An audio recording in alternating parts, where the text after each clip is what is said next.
ఇటీవల కాలంలో గంజాయి డ్రగ్స్ కేసులు రోజురోజుకు తీవ్రమవుతున్నాయి. బంగారు బాటకు అడుగులు వేయాల్సిన యువత మాదక ద్రవ్యాల బారిన పడి విలువైన జీవితాన్ని నాశనం చేసుకుంటున్నారు. కొందరేమో ఎలాగైనా డబ్బు సంపాదించాలనే ఆలోచనతో మత్తు పదార్థాలను రవాణా చేస్తూ పట్టుబడుతున్నారు. ప్రభుత్వాలు ఎన్ని చర్యలు తీసుకుంటున్నా ఈ విషయంలో మాత్రం ఎలాంటి మార్పు కనిపించడం లేదు. దేశంలో డ్రగ్స్ దందాలు కలకలం సృష్టిస్తున్నాయి. న్యూ ఇయర్ దగ్గర పడుతుండటంతో అధికారులు డ్రగ్స్, గంజాయి వంటి మత్తు పదార్థాలపై స్పెషల్ ఫోకస్ పెట్టారు. ఈ క్రమంలోనే ఓ డ్రగ్స్ గ్రూప్ ను అధికారులు పట్టుకున్నారు. మొత్తం 9 మందిని అరెస్ట్ చేసి వారి నుంచి గంజాయిని స్వాధీనం చేసుకున్నారు. వీరిలో ఓ ఎమ్మెల్యే కుమారుడు కూడా ఉండడం గమనార్హం. అంతేకాదు, మరో విషయం ఏంటంటే అరెస్ట్ అయిన వెంటనే రిలీజ్ కూడా అయిపోయారు.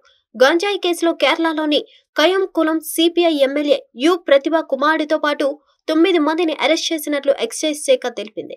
తకాజీ బ్రిడ్జ్ పరిధిలో ఉన్న ఓ గ్రూప్ నుంచి గంజాయి స్వాధీనం చేసుకున్నామని తెలిపారు. వారి వద్ద గంజాయి మొక్కలు ఉన్నందుకే అరెస్ట్ చేశామని అధికారులు తెలిపారు. కానీ ఇది చాలా తక్కువ పరిమాణం, మోతాదు కావున వారందరినీ బెయిల్పై విడుదల చేశామని ఎక్సైజ్ అధికారి వివరించారు. ఈ కేసుపై దర్యాప్తు జరుపుతున్నామన్నారు.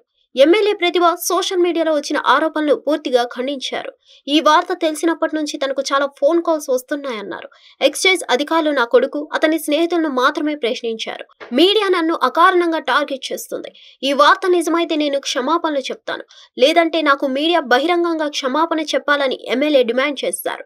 కాగా అరెస్టు వార్తలపై ఎమ్మెల్యే ప్రతిభ కొడుకు కూడా సోషల్ మీడియాలో స్పందించాడు. గంజాయి కేసులో తనను అరెస్ట్ చేస్తారంటూ మీడియాలో వస్తున్న వార్తల్లో నిజం లేదని సోషల్ మీడియా వేదికగా స్పష్టం చేశారు. హిట్ టీవీ యాప్ ని డౌన్లోడ్ చేసుకోండి. ఇందులో short news, live news, entertainment movies అన్ని అవైలబుల్ గా ఉన్నాయి. Please download hit TV app. Hit TV app hit TV app ని ఫ్రీగా డౌన్లోడ్ చేసుకోండి.